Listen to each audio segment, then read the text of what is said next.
Halo semuanya, perkenalkan nama saya Evelyn Anastasia dari kelas 12 MIPA.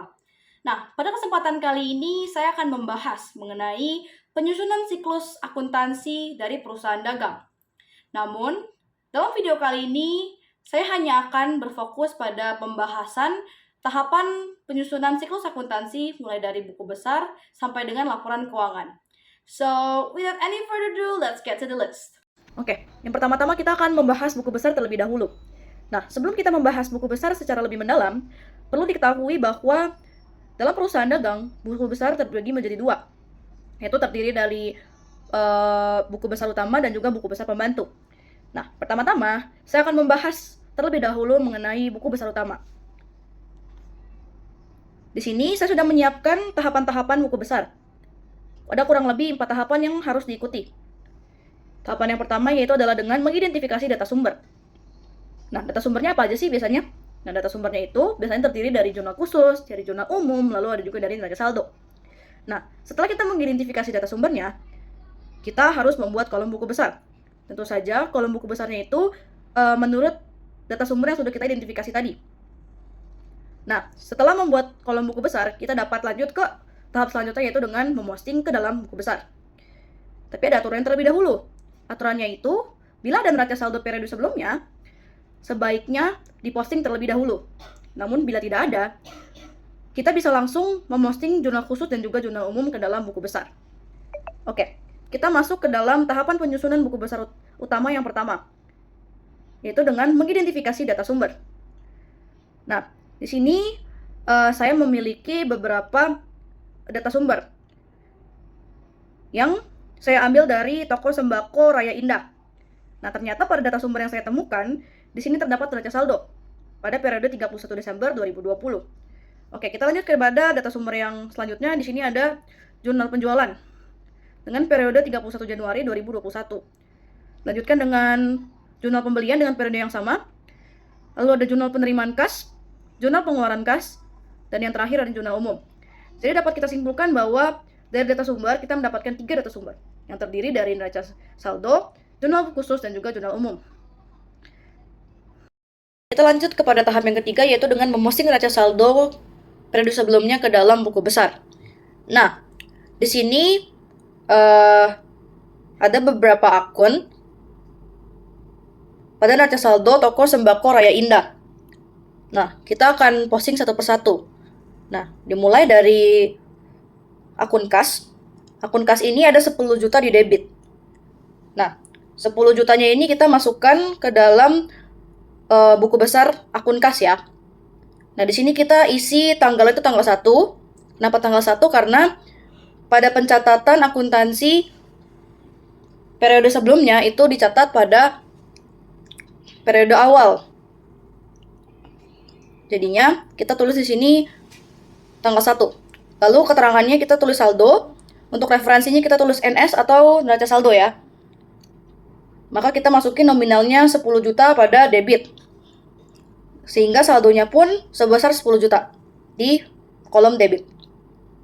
Lalu ada akun selanjutnya. Akun selanjutnya ini ada asuransi dibayar di muka. Sebesar 1.200.000 di debit. Nah, masih sama nih.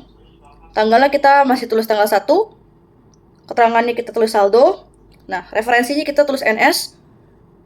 Dan juga di sini kita isi nominal sebesar 1.200.000 di kolom debit.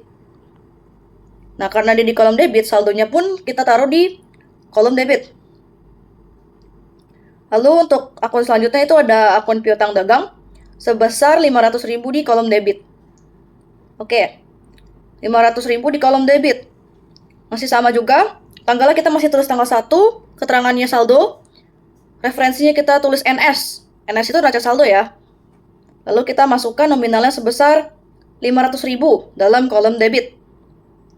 Sama juga saldonya kita taruh 500.000 juga di kolom debit.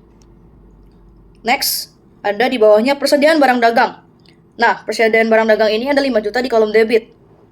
Maka tinggal kita masukkan ke dalam buku besar pada akun persediaan barang dagang. Tanggalnya masih sama tanggal 1, keterangannya saldo, ref atau referensinya itu NS, debitnya itu sebesar 5 juta. Lalu saldonya juga sama mengikuti di kolom debit sebesar 5 juta juga. Lanjut, kita punya akun perlengkapan. Akun perlengkapan ini ada sebesar 1 juta di kolom debit. Nah, masih sama kita tulis tanggal 1, keterangannya saldo, refnya itu NS. Lalu kita tulis nominalnya 1 juta di kolom debit. Untuk saldonya menyesuaikan masuk ke kolom debit. Selanjutnya, ada akun peralatan. Nah, akun peralatan ini sebesar 5 juta di debit. Masih sama juga, tanggalnya kita bikin tanggal 1. Keterangannya masih saldo. Refnya kita tulis NS. Lalu kita masukkan nominalnya 5 juta di kolom debit. Lalu ada di bawahnya. Di bawahnya ini ada akumulasi penyusutan peralatan. Sebesar 1 juta di kolom kredit. Di kolom kredit, oke. Kalau begitu kita masukkan akumulasi penyusutan peralatan ini sebesar 1 juta di akun akumulasi penyusutan peralatan. Masih sama, tanggalnya itu masih tanggal 1. Keterangannya ini kita isi sebagai saldo. Refnya masih sama NS. Nah, ini yang berbeda. Nominal 1 juta kita taruh di kolom kredit. Sehingga saldonya menyesuaikan masukkan ke kredit juga. Selanjutnya itu ada utang dagang. Utang dagang ini ada di kolom kredit sebesar 2 juta. Masih sama juga. Untuk utang dagang, tanggal ini masih tanggal 1. Keterangannya ini masih saldo, ref itu NS. Lalu kita masukkan nominal sebesar 2 juta ke dalam kolom kredit. Nah, saldonya menyesuaikan. Sebesar 2 juta di kolom kredit. Lalu ada di selanjutnya itu ada utang bank, akun utang bank. Akun utang bank sama aja, tanggalnya masih tanggal 1 juga sama. Keterangannya saldo, refnya NS. Lalu di sini ada nominal sebesar 5 juta. Kita masukkan ke dalam kolom kredit sehingga saldonya menyesuaikan sebesar 5 juta di kolom kredit. Lalu di sini ada yang terakhir, ada modal Donaraya. Kita cari akun modal Donaraya. Nah, modal Donaraya ini ada di kolom kredit sebesar 14.700.000. Nah, masih sama, tanggalnya masih tanggal 1. Keterangannya ini saldo, refnya itu neraca saldo. Lalu untuk nominalnya sebesar 14.700.000 di kolom kredit. Nah, untuk saldonya menyesuaikan sebesar 14.700.000 di kolom kredit. Oke. Setelah tahap 3 dipenuhi, yaitu dengan memosting neraca saldo periode sebelumnya ke dalam buku besar, kita masuk tahap yang keempat, yaitu memosting jurnal khusus dan jurnal umum periode sekarang ke dalam buku besar. Oke, di sini sebenarnya bisa apa aja, cuma di sini saya memakai jurnal penjualan terlebih dahulu. Nah, langkah pertama kita harus identifikasi dulu akun apa saja dalam jurnal penjualan ini yang akan dimasukkan dalam buku besar. Kebetulan dalam jurnal penjualan itu ada dua akun yang terdiri dari yang pertama ada piutang dagang di sisi debit dan penjualan di sisi kredit. Oke, setelah mengidentifikasi akun tersebut, kita dapat memasukkannya. Terlebih dahulu kita cari akun piutang dagang terlebih dahulu. Bisa apa aja, cuma kali ini saya memilih piutang dagang terlebih dahulu untuk memasukkannya ke dalam buku besar. Oke. Sini sudah ada tabel. Tabelnya ini masih sama ya, sama yang tadi sebelumnya. Di sini udah ada juga dari neraca saldo sebelumnya. Oke, di sini kita lihat piutang dagang. Nah, piutang dagang ini ada di sisi debit, keterangannya adalah debit. Ingat, kita mau ambil nominal yang paling bawah.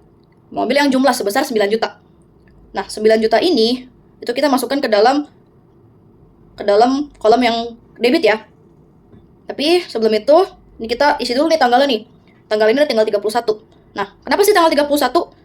Karena dalam perusahaan dagang, pencatatan akuntansi itu biasanya dilakukan setiap akhir periode. Itu. Kayak kita tulis tanggal 31. Keterangannya kita tulis posting. Refnya ini kita tulis JJ. Nah, JJ ini merupakan singkatan dari jurnal jual. Nah, tadi piutang dagangnya kan sebesar 9 juta di debit. Kayak kita masukin nih. Di debit sebesar 9 juta. Nah, untuk di saldo, karena tadi sama-sama di debit, kita jumlahkan 500.000 ditambah dengan 9 juta, menghasilkan 9.500.000. Nah, setelah memposting dari buku besar, kita harus tandain nih, bahwa piutang dagang ini, piutang dagang dalam jurnal penjualan sudah diposting. Nah, caranya gimana? Caranya kita tulis di bawahnya nomor akunnya. Nomor akunnya kan ada 113 kan? Nah, nomor akunnya ini kita tuliskan di bawahnya sebagai pertanda bahwa wah, ini sudah diposting gitu. Nah, setelah kita beri tanda, kita lanjut ke akun setelahnya. Itu ada akun penjualan. Nah, akun penjualan masih sama, kita isi tanggal 31. Keterangannya sama juga, kita tulis posting. Nah, refnya ini sama, JJ, jurnal jual, karena dari sumber yang sama. Itu jurnal penjualan ya. Nah, di sini nominalnya kita pakai yang paling bawah, kita pakai yang jumlah sebesar 9 juta. Nah, ini kita masukkan ke kredit. Karena belum ada transaksi apapun sebelumnya, kita tulis di sini di saldo sebesar 9 juta. Gitu. Mari kita lanjut, setelahnya itu ada jurnal pembelian. Nah, pertama-tama kita identifikasi dulu akun apa saja yang akan kita posting ke dalam buku besar. Di sini ada akun pembelian di sisi debit, lalu ada akun peralatan di sisi debit juga, lalu ada utang dagang di sisi kredit sebesar 6 juta ya. Oke, kita udah identifikasi nih, ada 3 akun. Akun pembelian, ada akun peralatan, dan ada akun utang dagang. Nah, maka selanjutnya kita masukkan nih ke dalam buku besar.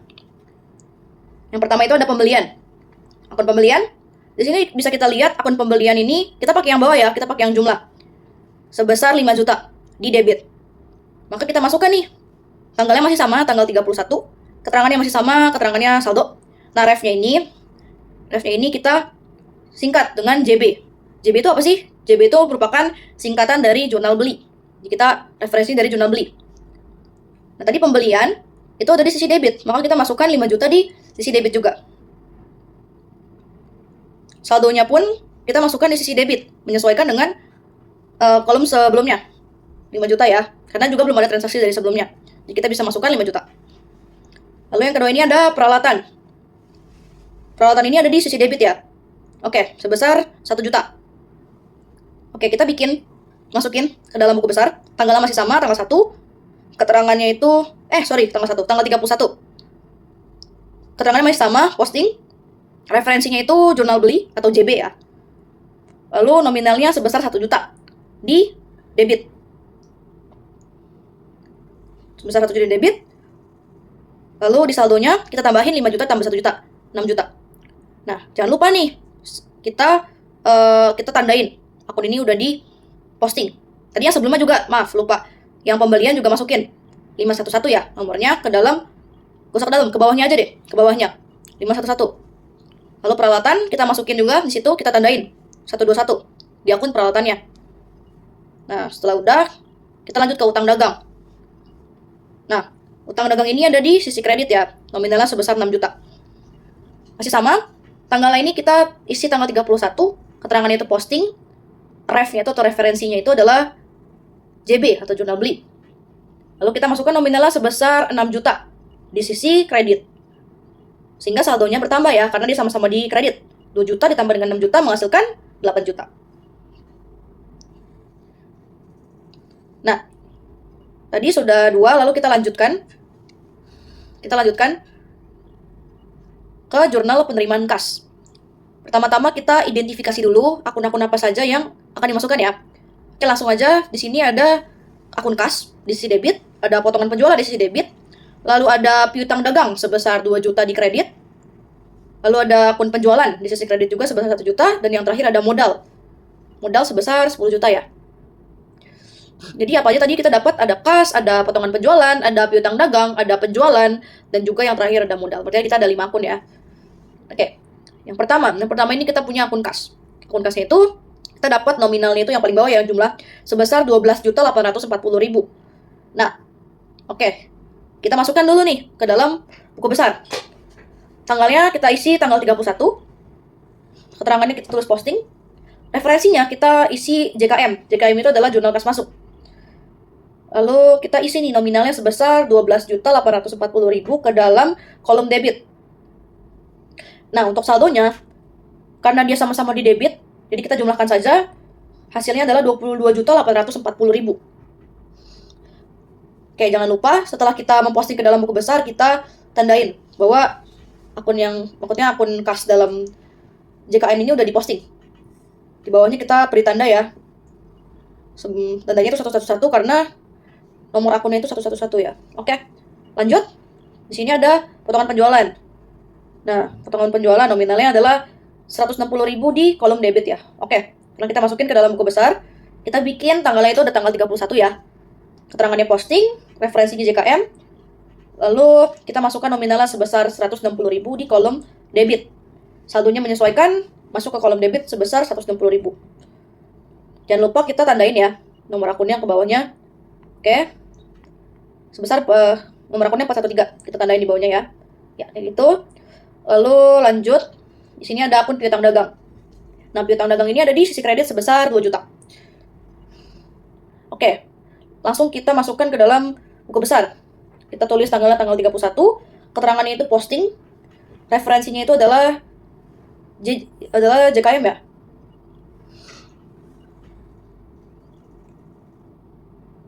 Adalah JKM. Lalu kita masukkan nominalnya sebesar 2 juta ke dalam kolom kredit. Nah, untuk saldonya, karena ini dia berbeda haluannya, kita tinggal kurangkan saja. 9.500.000 dikurang sama 2 juta. Menghasilkan 7.500.000. Di sisi debit. Kenapa di sisi debit? Karena kita lihat dari kedua itu mana yang paling besar. Karena dia lebih besar di sisi debit, maka dia masuk ke sisi debit. Kayak gitu.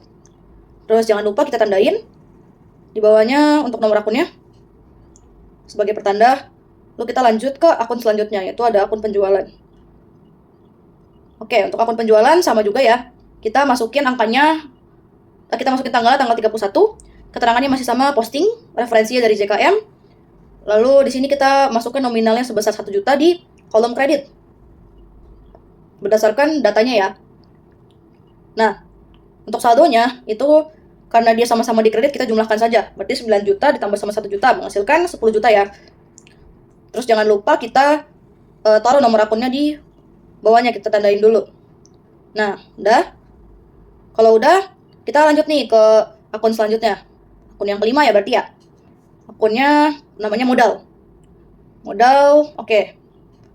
Modalnya ini ada sebesar 10 juta di kolom kredit. Oke, langsung aja kita masukkan ke dalam buku besarnya. Kita masih pakai tanggal 31, keterangannya posting, referensinya JKM, lalu nominalnya sebesar 10 juta di kolom kredit. Sehingga karena ini sama-sama di kredit, kita bisa jumlahkan saja sehingga menghasilkan 24.700.000 di kolom kredit. Terus jangan lupa kita tandain nomor akunnya.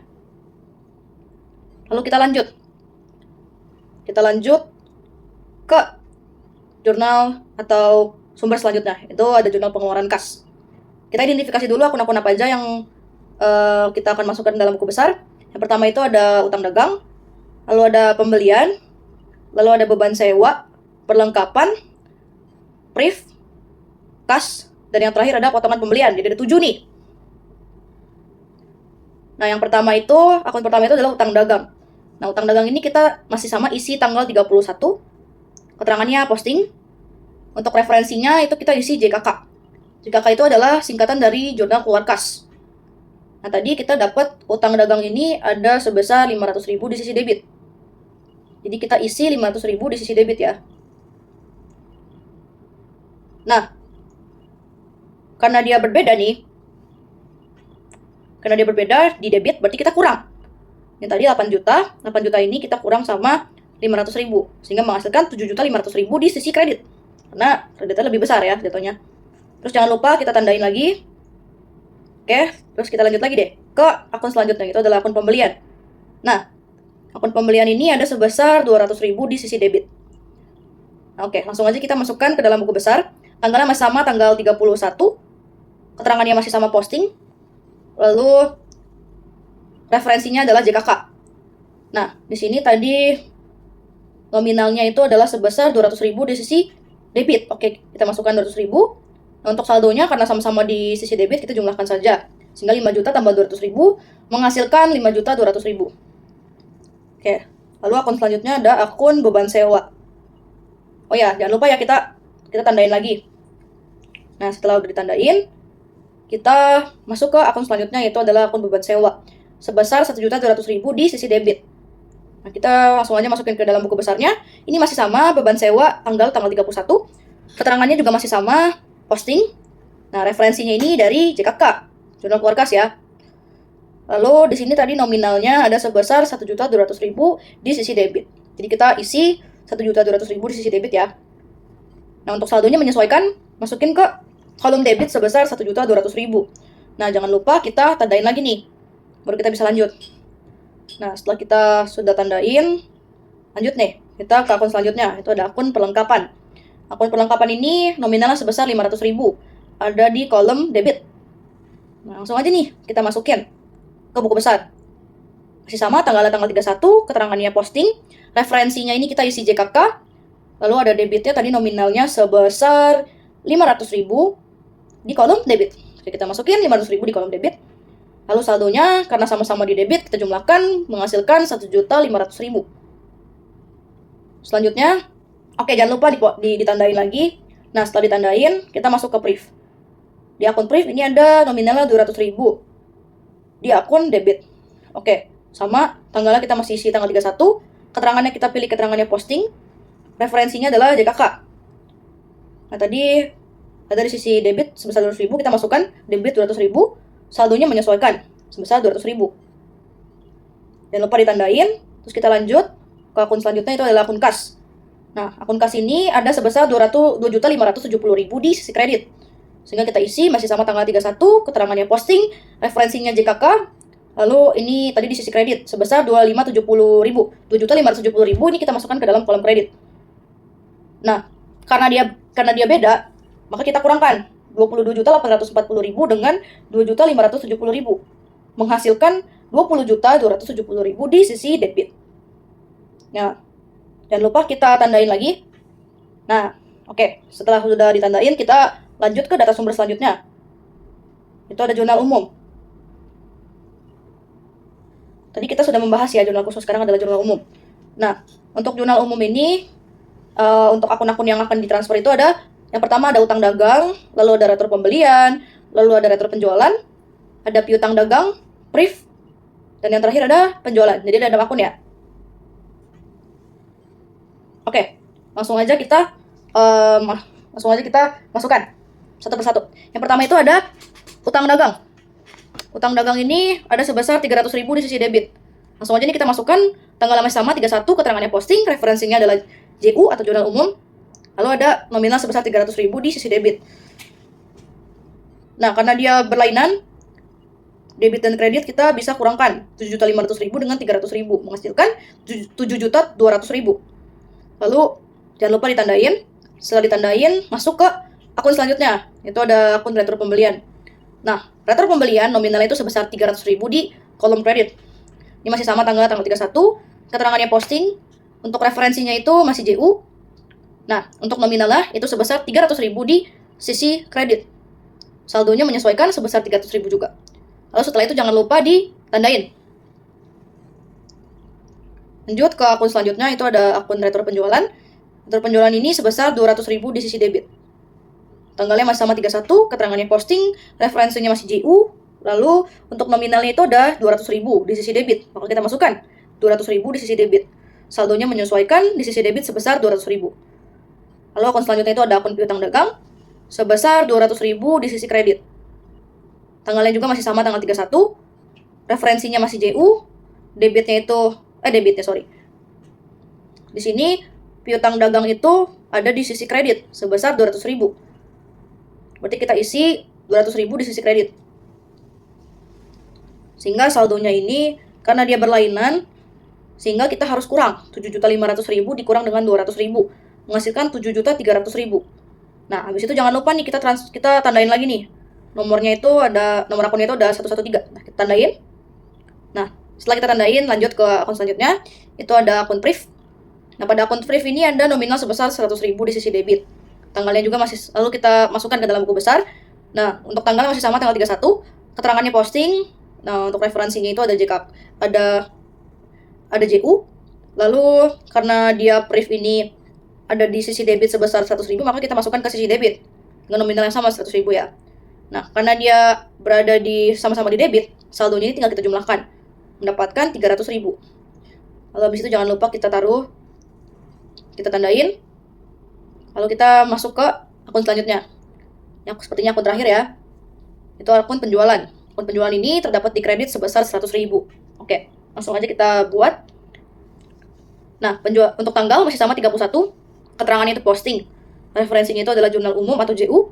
Nah, tadi di sini nominalnya sebesar 100.000 di sisi kredit. Maka kita masukkan 100.000 di sisi kredit. Untuk saldonya, karena ini dia sama di sisi kredit, tinggal kita jumlahkan 10 juta ditambah dengan 100.000. Menghasilkan 10 juta 100.000.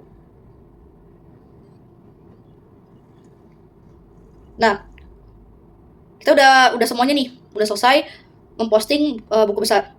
Nah, untuk buku jurnal khusus setelah diposting, nah kira-kira seperti ini nih. Ini. Ntar aku akan kasih unjuk lah. Kira-kira seperti ini nih. Ini dia. Kalian bisa lihat kanan kiri nih, antara kanan kiri. Aduh.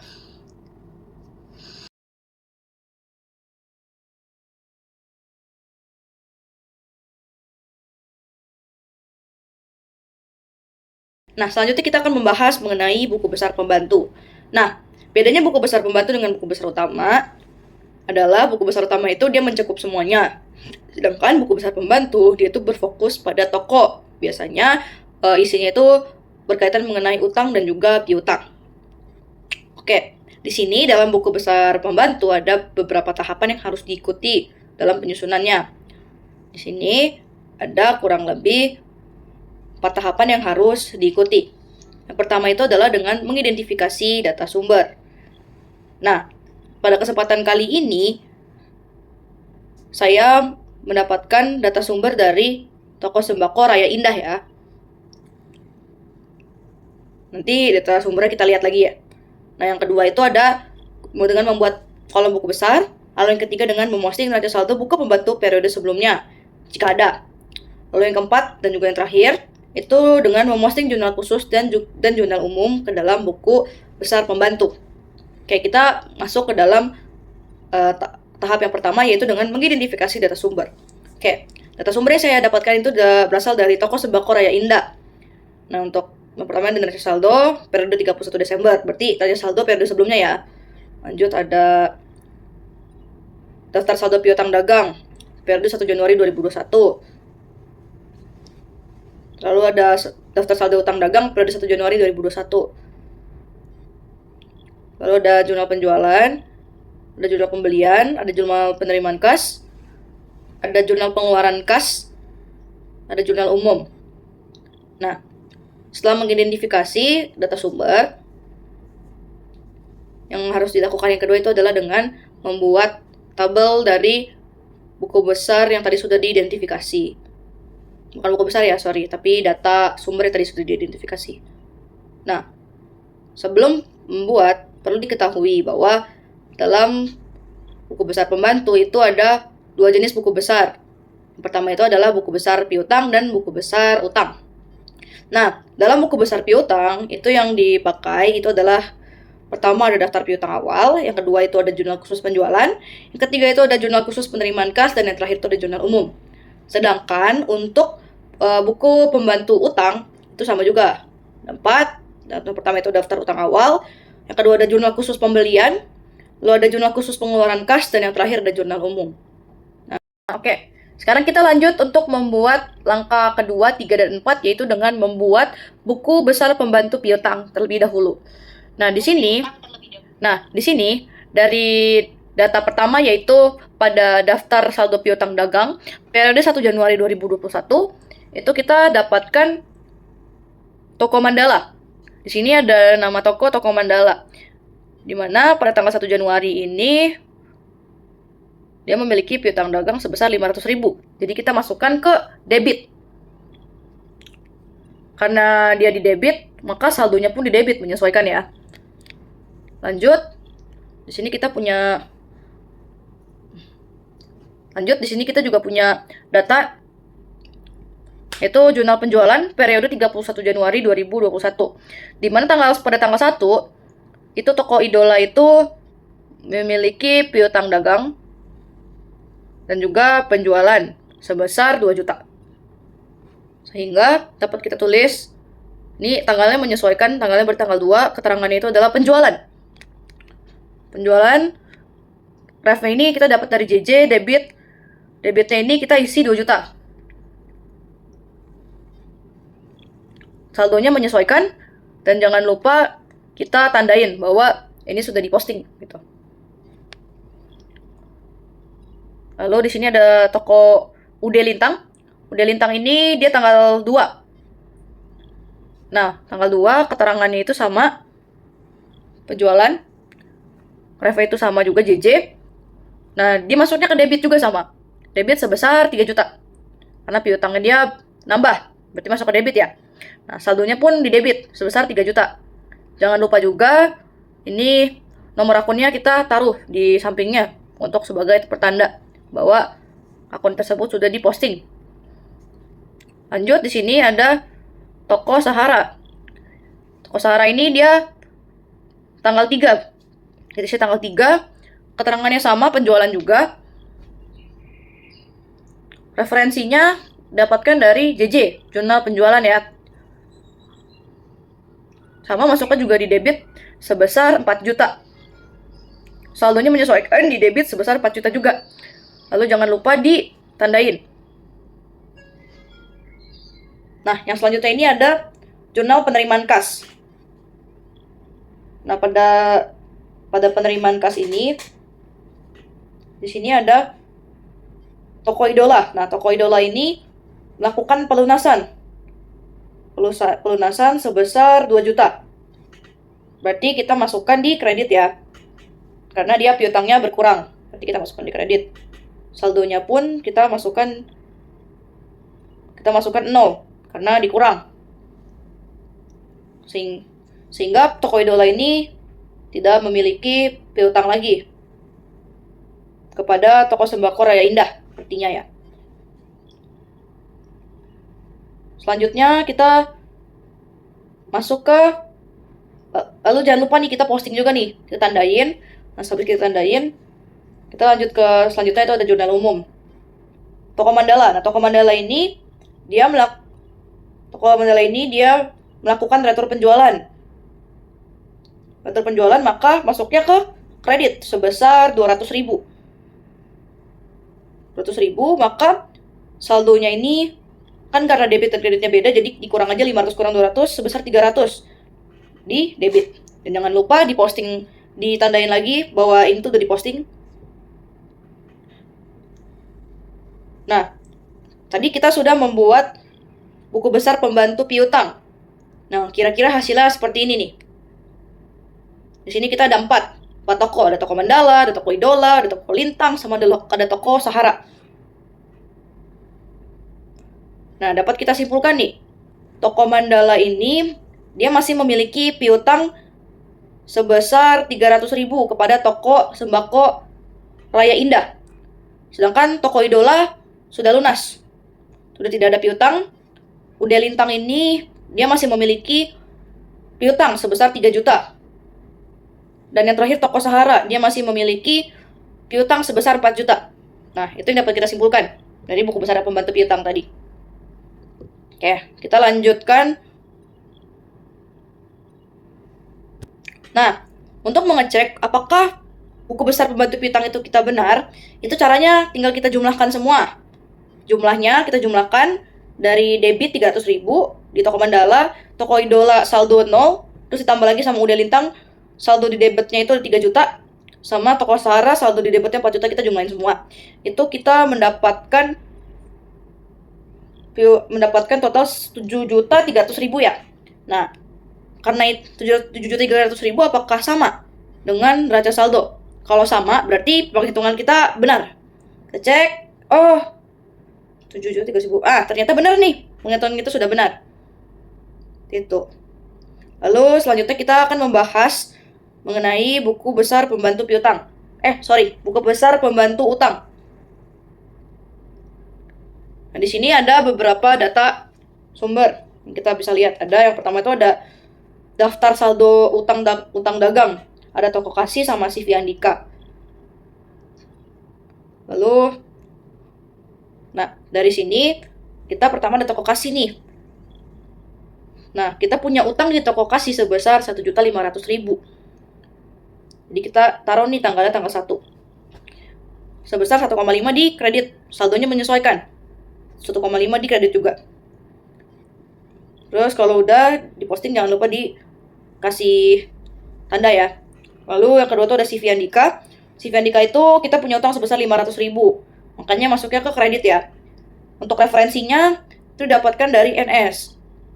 NS itu merupakan singkatan dari neraca saldo ya. Oke, lanjut. Di sini kita dapat sumber data dari jurnal umum. Nah, jurnal umum ini kita ada dari CV Andika. Utang dagang ya. Utang dagang dan letter pembelian di sini nih. Di sini kita lihat nih yang tanggal 1. Nah, di